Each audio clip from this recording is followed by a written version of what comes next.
Alhamdulillah. Nous allons voir, Inch'Allah Tabaraka wa Ta'ala, quelle importance notre Seigneur Tabaraka wa Ta'ala a donné à ad-du'a, à l'invocation. Savons-nous invoquer Allah Azza wa Jal? Invoquons-nous notre Seigneur Tabaraka wa Ta'ala comme il se doit? Est-ce qu'on sait frapper à la bonne porte lorsqu'on a une demande quelconque à faire? Ou est-ce qu'on perd notre temps tout simplement parce qu'on a frappé à la mauvaise porte?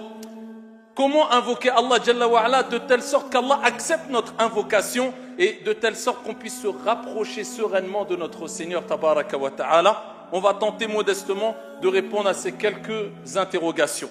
Allahu Rabbuna huwal ilahu lahu minal asma'i mastafahu al-wahidul hayyu kadhal maliku والملك المالك لا شريك. أيها المباركون, félicitations à toutes celles et ceux qui, lorsqu'ils sont touchés par une détresse quelconque, un souci, un problème, une joie quelconque, eh bien savent à quelle porte frapper. Hani Allahum, félicitations. Tout simplement parce que ces gens-là ont compris qu'à travers ad-du'a, l'invocation, la demande à Allah subhanahu wa ta'ala et pas à d'autres que Dieu, notre Seigneur tabaraka wa ta'ala, est une source de félicité, de joie, de réussite. Fi dunya wa fil akhirah. Pour celles et ceux bien sûr qui savent frapper à la bonne porte. Celui qui invoque Allah a su frapper à la bonne porte. Celui qui n'invoque pas son Seigneur, l'unique tabaraka wa ta'ala, a frappé à la mauvaise porte. Il va s'essouffler, il va se fatiguer, il va perdre son temps. Tout simplement car cette porte ne s'ouvrira pas. Et il ne cessera de frapper sans qu'elle ne s'ouvre. Contrairement à celui qui aura frappé à la bonne porte. Sache qu'Allah subhanahu wa ta'ala répond. Allah accepte les demandes. Allah accepte les invocations. Il te demande simplement une chose. Il te dit simplement une chose qui est facile à toutes et à tous. Mais trop négligée malheureusement. Trop négligé. Pas besoin d'être un savant, pas besoin d'être un grand pieux, ascète, vertueux, je ne sais quoi. Mais qui d'entre nous met en application ce qu'on va dire maintenant? Allah te demande juste une chose. Pour qu'il te donne, qu'il t'exauce, une chose. Invoque-le. وَإِذَا سَأَلَكَ عِبَادِ عَنِّي فَإِنِّي قَرِيبٌ أُجِيبُ دَعْوَةَ الدَّاعِ إِذَا دَعَانِ. Allah il dit, lorsque mon serviteur t'interroge sur moi, je suis tout près. وَإِذَا سَأَلَكَ عِبَادِ عَنِّي فَإِنِّي قَرِيبٌ. Je suis tout près. أُجِيبُ دَعْوَةَ الدَّاعِ إِذَا دَعَانِ. Je réponds, j'accepte. Je réponds à la demande du demandeur, de celui qui demande. Quand il me demande. Quand il me demande. Combien de gens prétendent demander à Allah subhanahu wa ta'ala lorsqu'ils ont un problème, alors qu'il l'a fait qu'une fois tout au long de son problème qui dure peut-être des jours, des semaines, des mois, et quand il l'a fait avec un cœur qui était distrait. Ensuite, il dit, j'ai demandé à Dieu. Tu n'as pas demandé à Dieu. Tu as prononcé des choses de manière mécanique. Tu n'as pas vraiment invoqué Allah subhanahu wa ta'ala. Car si tu lui avais demandé, eh bien Dieu dit dans le Coran, فَإِنِّي قَرِيبٌ أُجِيبُ دَعْوَةَ الدَّاعِ إِذَا دَعَانِ. Je suis proche du demandeur, de celui qui m'invoque. Mais savons-nous invoquer Allah? Est-ce qu'on sait vraiment l'invoquer? Est-ce qu'on l'a déjà vraiment invoqué comme on va le voir? Hadith wa la haraj. Le prophète alayhi salatu wassalam nous rappelle à travers un récit prophétique rapporté par Ibn Majah qu'Allah subhanahu wa ta'ala se met en colère. Ça veut dire quoi se met en colère ici? Walillahi al-mathalul a'la. Regardez bien. Regardez ce que Dieu dit, tellement que Dieu aime voir ses serviteurs, peu importe. Tu as commis des péchés, tu fais des péchés, personne d'entre nous est parfait, moi le premier. Mais Dieu te dit, demande-moi, implore mon pardon, implore mon secours, implore mon aide. Si tu le fais comme il se doit, eh bien je te répondrai, je serai satisfait de toi. Contrairement à celui qui aura abandonné la du'a, l'invocation. Qu'est-ce qu'il dit le prophète alayhi salatu wassalam? Man lam yas'alillah yaghdab alayh. Celui qui ne demande pas à Dieu, il ne fait pas de du'a. Il ne veut pas invoquer Dieu, il a des problèmes, il va voir Foulan et Allan. Va voir les gens pour qu'ils t'aident, il n'y a pas de problème. Mais avant tout, demande à celui qui a créé les gens et qui peut enlever le problème, ôter le problème en moins d'une fraction de seconde. Quand il veut quoi que ce soit, il dit kun fayakun, soit ici, frappe à la bonne porte, prends pas d'intermédiaire, ou demande à Dieu avant tout et ensuite va chercher les causes. Va chercher assistance auprès des causes. Mais c'est Dieu qui enlève les soucis, c'est Dieu qui assiste, c'est Dieu qui apporte, c'est Dieu qui retient, c'est Dieu qui donne. Subhanahu wa ta'ala. Et le prophète dit, celui qui n'invoque pas Dieu, yaghdab alayhi. Allah se met en colère. Walillahi al-mathalul a'la. Regarde l'image de celui qui t'est cher, de ton père, de ta mère, d'une personne qui t'aime.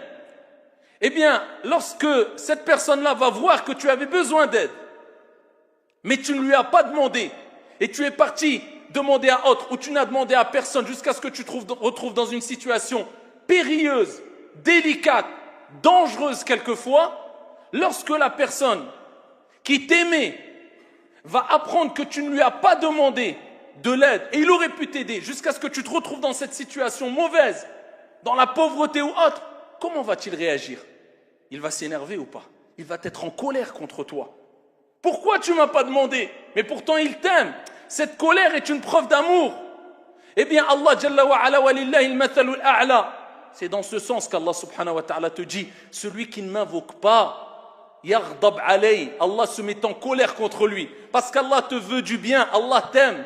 Allah veut que tu lui demandes quand tu as des problèmes, pour qu'il t'aide.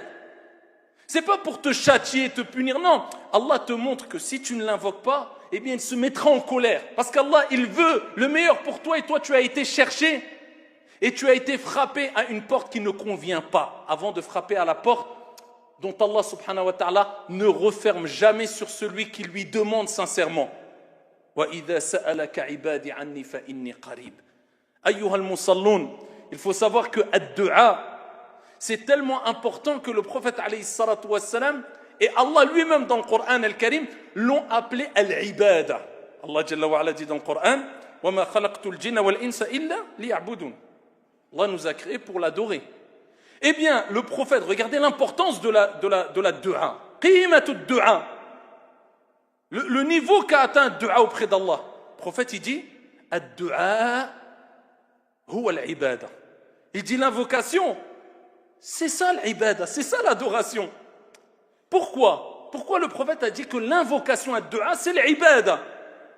Parce que quand tu lèves tes mains, ya Abdallah, et tu demandes, tu prouves à Allah subhanahu wa ta'ala que tu crois en lui l'unique et que tu sais que c'est lui qui donne et que le bien vient de lui et que l'assistance vient de lui. Tu concrétises ce pourquoi Dieu t'a créé, at-tawhid, l'unicité d'Allah subhanahu wa ta'ala. Donc ne brise pas ce lien entre toi et Dieu. Parce que dans l'invocation, tu parles à Allah et Allah te répond. Allah. Tu as l'opportunité de discuter, de parler, d'échanger avec Allah à travers le dua en levant tes mains. Peu importe la langue, Allah Jalla wa ala a créé les langues et comprend toutes les langues et il n'y a aucune langue qui ne lui échappe subhanahu wa ta'ala. C'est que tu invoques Allah. Le principal, c'est que tu invoques Allah avec un cœur présent, avec concentration. Tu ne peux pas le faire en arabe, fais-le en français. Le mieux est en arabe, car la langue arabe est riche, les sens sont profonds. Mais si tu ne peux pas, fais-le en français. Fais-le en la langue que tu veux. Le principal, invoque avec ton cœur, avec concentration, loin de toute distraction. Et tu concrétises la ibada tout simplement parce qu'il y a d'autres, l'adoration, il y a d'autres personnes qui utilisent l'invocation pour tomber dans l'opposé de l'unicité at-tawhid. Ils invoquent des statues, ils invoquent des morts, ils invoquent al-qubur, ils invoquent des tombes, ils invoquent je ne sais quoi. Alors que nous, dans notre croyance, il est demandé d'invoquer que Dieu l'unique. Ad-du'a lillahi azza wa jal. Wa idha sa'alta fas'alillah, kama qala alayhi salatu wassalam. Wa idha ista'anta fasta'in billah. Ni plus ni moins. Quand tu demandes, demande à Allah. Et quand tu cherches secours, assistance, cherche secours et assistance qu'auprès d'Allah azza wa jal. Je répète, ça ne veut pas dire qu'on ne peut pas demander à une personne de nous aider ou de nous... Mais je parle des choses dont seul Dieu peut te donner. Dont seul Dieu peut te donner assistance et secours et délivrance. Et avant, même quand on parle de gens qui peuvent nous aider, avant de leur demander, demande à Dieu aussi. Ainsi, Dieu mettra à disposition des personnes qui t'aideront. Donc, passe directement par Dieu. Allah subhanahu wa ta'ala nous rappelle que les critères les caractéristiques des serviteurs ibadur rahman, Allahumma ij'alna minhum, les serviteurs du miséricordieux. Parmi les sifat, les caractéristiques, c'est quoi? وَالَّذِينَ لَا يَدْعُونَ مَعَ اللَّهِ إِلَهًا آخَرَ. Et tout de suite après, Dieu il dit quoi? وَلَا يَقْتُلُونَ النَّفْسَ الَّتِي حَرَّمَ اللَّهُ إِلَّا بِالْحَقِّ وَلَا يَزْنُونَ وَمَنْ يَفْعَلْ ذَلِكَ يَلْقَى أَثَامًا إِلَى آخِرِهِ.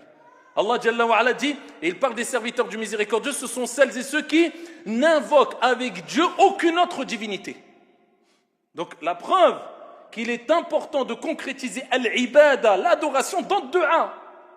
Et compléter son adoration, c'est compléter l'invocation comme il se doit, invoquer Dieu comme il se doit, multiplier les invocations.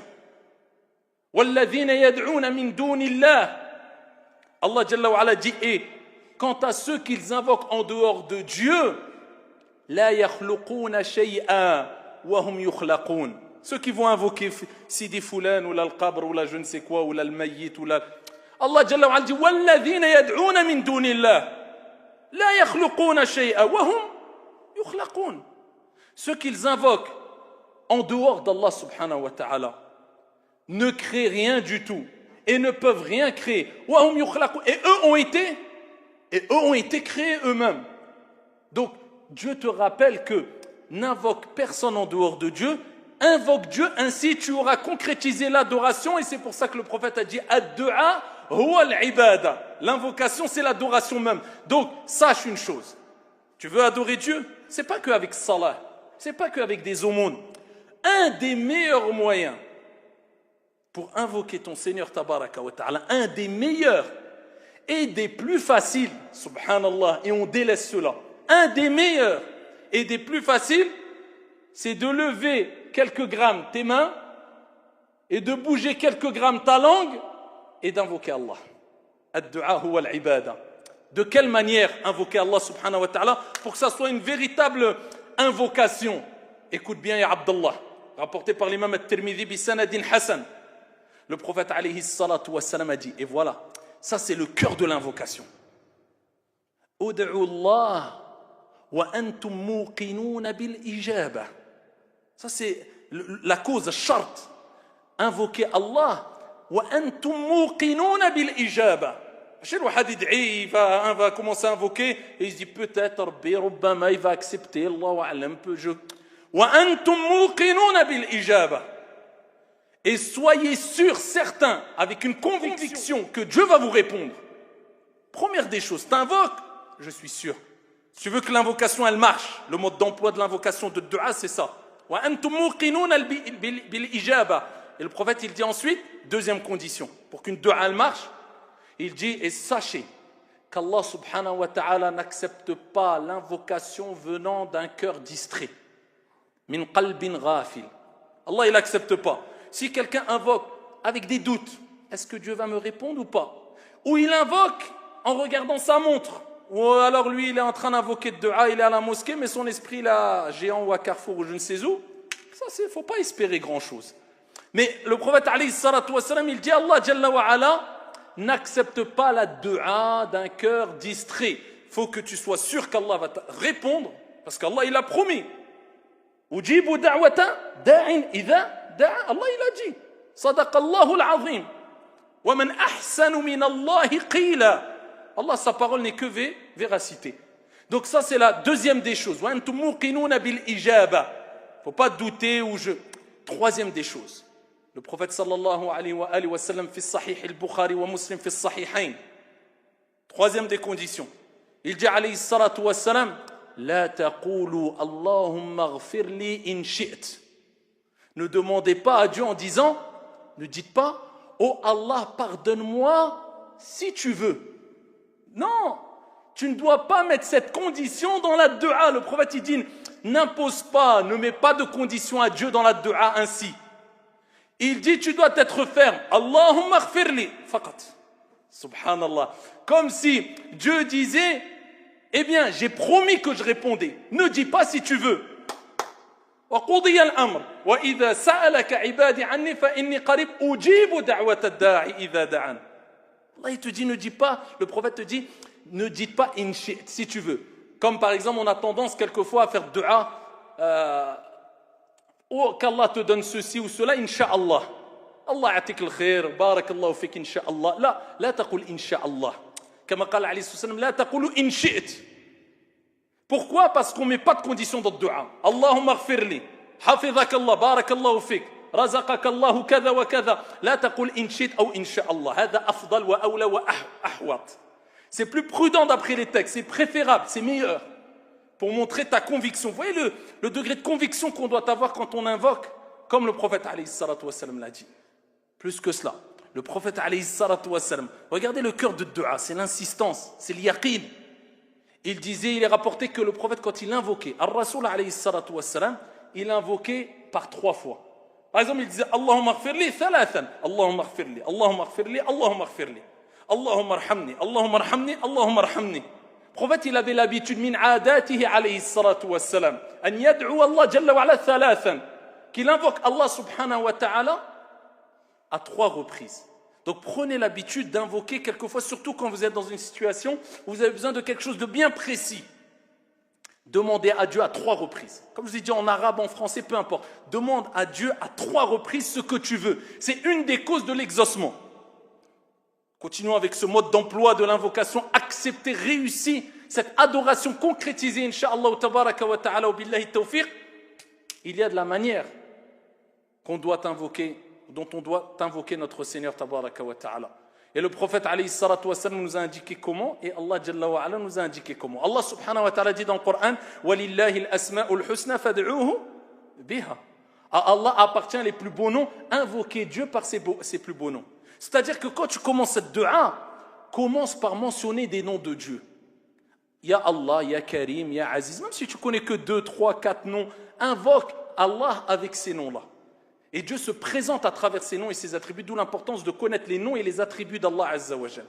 Ya Karim, Ya Aziz, Ya Dhal Jalali wal Ikram, Ya Allah, Ya Rab. Tu dis ça. Ensuite, le prophète sallallahu alayhi wa sallam fait sahih, il dit Allah subhanahu wa ta'ala laisse l'invocation de son auteur bloquée. Je dis al-mad du'a, elle passe pas.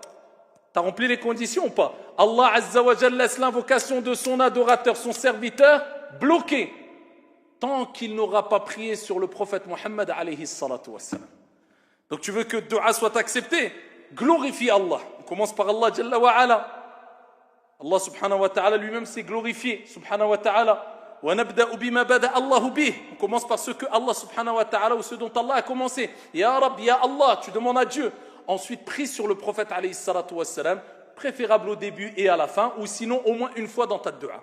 Tu pries sur le prophète. Allahumma salli ala Muhammad wa ala ali Muhammad. C'est ça. Tu invoques Allah Azza wa Jal en faveur du prophète. Tu dis Allahumma salli ala Muhammad. Juste ça au moins. Donc faire la prière sur le prophète alayhi afdalu salati wa askat taslim. Parmi les conditions aussi, ne pas se précipiter. Le prophète sallallahu alayhi wa sallam dit Allah répond, accepte l'invocation du demandeur tant que il ne se précipite pas. C'est-à-dire, il invoque, il se précipite pour qu'Allah Azza wa Jal exauce son invocation. Hein? Et tout de suite, j'ai invoqué, subhanallah, j'ai invoqué à 13h, 14h, il n'y a toujours rien. Puisqu'il attend 1 heure après. Et on a, ils attendent 10 ans après. Comme je vous ai déjà dit, quelquefois Allah ne te répond pas directement parce qu'il sait qu'il y a un mal s'il avait exaucé ton invocation.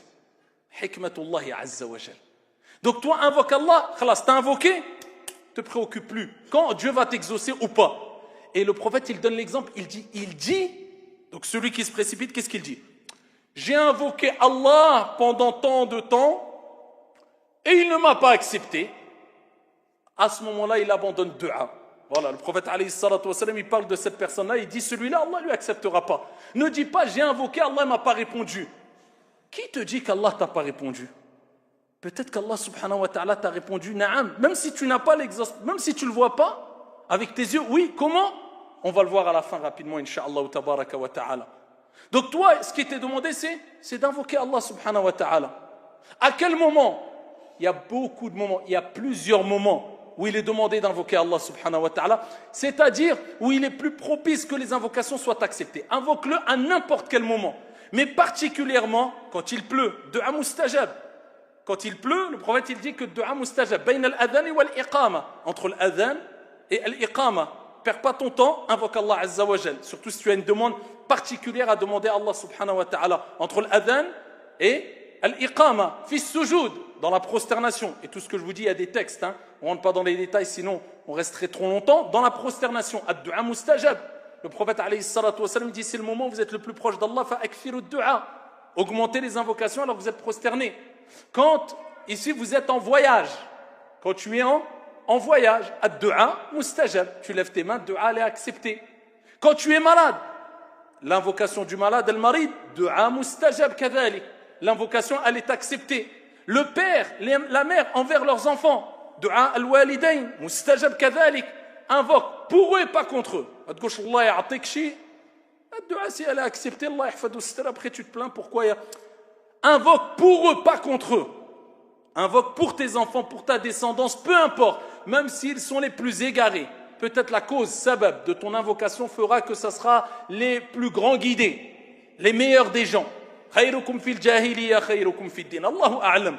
Invoque Allah Azza wa Jalla à tout moment, surtout pour ta descendance, tes enfants, etc. Et sache que dans tous les cas, il faut invoquer, tu es dans une ibadah, tu adores Dieu. Tu lèves tes mains, tu invoques, tu es dans une ibadah. Après, il y a des obstacles, ça existe, qui empêchent l'invocation d'être acceptée. Et parmi les plus grands obstacles, c'est quoi?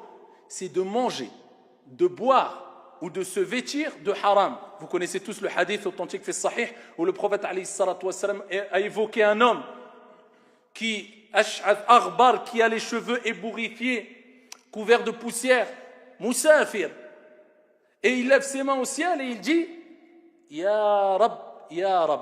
Les ulama, ils ont dit, regardez, le prophète il dit Ya Rab, c'est comme si le prophète nous rappelait que dire Ya Rab au Seigneur. Ya Rab, c'est une cause de l'exaucement de l'invocation. Donc quand vous citez les noms d'Allah, citez aussi le nom Ya Rab, au Seigneur. Il dit Ya Rab, Ya Rab, alors que mashrabuhu haram. Sa nourriture, sa boisson, elle est haram. Sa nourriture, sa boisson sont haram. Ses vêtements sont haram. Comment l'invocation serait-elle acceptée? Pour nous rappeler que celui qui consomme de l'illicite, faites attention à ce que vous mangez, d'où ça vient, c'est l'argent halal ou haram. Celui qui s'habille de haram, de choses illicites, celui qui prend, qui boit, et la source de cet argent, elle est illicite, eh bien l'invocation, elle n'est pas acceptée. L'invocation, cela peut être un obstacle quant à l'exaucement de ad-du'a. C'est pour ça, faites très attention à ce que vous mangez, ce que vous buvez et ce que vous mettez comme habit, c'est-à-dire la source avec laquelle tu as acheté ta nourriture, ta boisson, ainsi que tes vêtements. Et pour terminer, ayyuha al-akhyar, rapporté par l'imam Ahmad, ce hadith qui nous remonte le moral et qui nous dit dans tous les cas, je fais du'a. Parce que dans tous les cas, même si l'invocation n'est pas acceptée, tu as quand même adoré Dieu. On va dire, tu as fait du'a, il y avait un obstacle qui fait que Allah il n'a pas accepté ta du'a. Mais quand même, en faisant du'a, tu es ad-du'a huwa al-ibada, tu as adoré Dieu quand même. Donc tu n'es jamais perdant dans le du'a. De plus, rapporté par l'imam Ahmad, bisanadin Hassan, le prophète sallallahu alayhi wa sallam a dit, il n'y a pas un musulman qui invoque son Seigneur tabaraka wa ta'ala, abshiru, il n'y a pas un musulman qui invoque son Seigneur tabaraka wa ta'ala sans que dans sa du'a, il y ait une demande de qati'atul rahim, le fait de demander que les liens de parenté soient coupés. Parce que si tu demandes des choses haram à Allah Azza wa Jalla, Allah ne t'acceptera pas, même si tu remplis les conditions. Ça c'est la condition, il ne faut pas te demander de choses illicites à Allah. Donc la clause ici, ou la condition, le prophète il dit, il n'y a pas un musulman qui invoque Allah subhanahu wa ta'ala sans demander à Dieu qu'il y ait une rupture des liens de parenté, ou bien un péché. D'accord? Donc, tant que tu invoques Allah sans demander des choses illicites ou interdites ou des choses mauvaises, sans qu'Allah subhanahu wa ta'ala ne lui accorde une de ces trois choses. Obligatoirement. Et il dit, alayhi salatu wassalam, ou Allah va accepter ton invocation. Si tu as demandé ça, Dieu va te le donner. Ou peut-être que tu vas demander, Dieu ne va pas te le donner. Est-ce que ça veut dire que ton invocation n'est pas acceptée? Non. Ou, il dit, alayhi salatu wassalam, Dieu lui réserve l'exaucement, le résultat de son invocation pour l'au-delà. Il aura une récompense dans l'au-delà, il dirait, ya Rab, c'est quoi? Tu te rappelles, tu nous as invoqué? On te l'a donné? Non. Eh bien, elle est là, ton invocation. Ou, troisième des choses, écoute bien, il devait arriver un mal peut-être hadith, un accident ou un malheur par la cause de ta dua, Rabbil Alamin, Allah Jalla wa Ala, il t'a préservé de ce mal. Il a écarté ce mal de toi. Donc dans tous les cas, 3 choses. Soit Allah il accepte, soit il te garde pour l'au-delà, ou soit il devait t'arriver un malheur, Allah il t'a préservé de ce malheur en échange de ton invocation. Voilà pourquoi dans tous les cas, invoquez Allah subhanahu wa ta'ala, votre Seigneur. Et akthiru min ad-du'a, augmentez au maximum les invocations. Pour vous, pour vos frères, pour vos sœurs, pour les musulmans. Tellement que la dua est bonne et appréciée auprès de Dieu, que le prophète alayhi salatu wassalam a dit que quand tu demandes le pardon, écoutez bien, des milliards de hasanat, des milliards, en 3 secondes, c'est possible? Quand tu demandes le pardon pour les croyants et les croyantes, tu auras une récompense, une hasana, une récompense pour chaque croyant ou croyante. En disant quoi? Allahumma ghfir lil mu'minina wal mu'minat. Ça veut dire que tu dis, ya Allah, pardonne aux croyants et aux croyantes. Pour chaque croyant, chaque croyante, tu as une hasana. Donc, il y a combien de croyants et croyantes qui ont existé? Al-ahya'i minhum wal amwat, les vivants et les morts. Des milliards. En 3 secondes, tu as gagné des milliards de hasanat. Pourquoi tu as fait de dua pour eux? Et le prophète fi sahih, il dit, quand tu fais de dua pour ton frère, tu dis, Allahumma ghfir li akhi fulan, il y a le malaïka des anges, ils disent Amin et pour toi de même. Donc quand tu fais de dua pour ton frère, les anges ils disent Amin. Donc ils disent Amin, oh Allah accepte. Donc tu as l'invocation des anges déjà. Et ils font de dua pour toi, ils disent et pour toi de même. Donc invoquez pour vous, invoquez pour vos frères. Ne soyez pas avares dans les invocations. Et surtout qu'on a des invocations spécifiques, particulièrement les évocations et les invocations du soir et du matin. Apprenez-les. Au fur et à mesure, tu vas les retenir par cœur, particulièrement les plus importantes, ceux qui protègent. A'udhu bi kalimatillahi tammati min sharri ma khalaq. Bismillahi alladhi la yadurru ma'a ismihi shay'un fil ardi wa la fis sama' wa huwa as-sami'ul 'alim. Ces invocations qui sont extrêmement importantes. Quand tu sors de chez toi, quand tu rentres chez toi, invocation, invocation. Au fur et à mesure, essaie de te faire un programme. J'apprends une par semaine, juste une par semaine. Et tu ne l'oublieras pas, pourquoi? Parce que chaque jour tu vas la dire. Quand tu rentres chez toi, quand tu sors de chez toi, quand tu as un problème, quand tu as une difficulté. Apprenez par cœur les invocations et les évocations. À chaque fois que vous les dites, vous êtes dans une ibada. Et n'oubliez jamais cette parole du prophète alayhi salatu wassalam. Ad-du'a huwa al-ibada. L'invocation, c'est l'adoration même. هذا وصلوا وسلموا